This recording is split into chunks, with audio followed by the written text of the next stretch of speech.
I remember lying there on the operating table thinking, did I really think this through? Was I really going to risk dying for this? Please God, don't let me die this way. And as I drifted out of consciousness, I could feel the slight drag of the knife as it cut into my skin, carving a 10-inch hole in my body.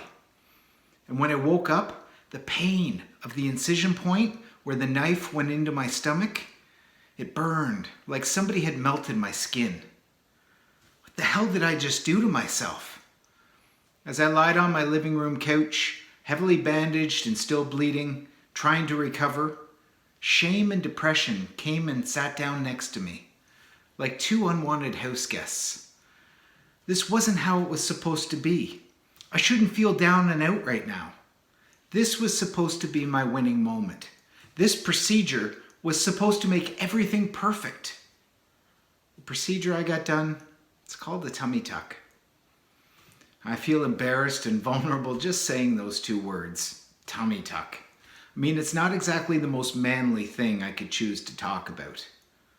I have a 10-inch scar from hip to hip, and they cut 4 pounds of loose skin off my body. They took the skin from just below my belly button and stretched it down to my hips and then stitched me up. You see, up until the age of 15, I was severely overweight. I was the fat kid that they made fun of in the locker room. Hey fatso, lard ass, hey thunder thighs. Those insults would leave a permanent scar on my self-confidence, and I became so self-conscious I wouldn't take my shirt off in front of anyone. I wouldn't take it off at the beach. I wouldn't take it off at the pool. I hid myself. I covered up, and I was ashamed of my body. And the entire time, the same thoughts just kept going through my head. If your body stays looking this way, you're never going to feel good enough. You're never going to fit in. I was just so sick of it. I was so sick and tired of failing at diet after diet. I was so sick and tired of feeling not good enough. And then at the age of 16, I walked into a grocery store and I picked up a bodybuilding magazine off the rack.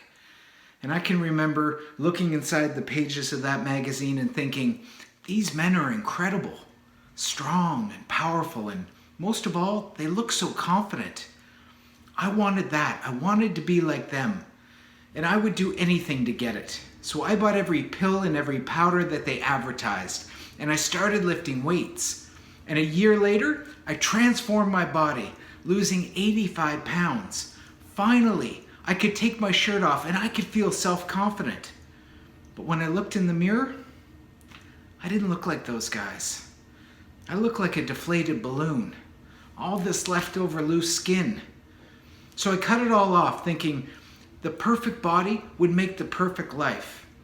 But when I looked in the mirror again, then all I saw was that ugly scar.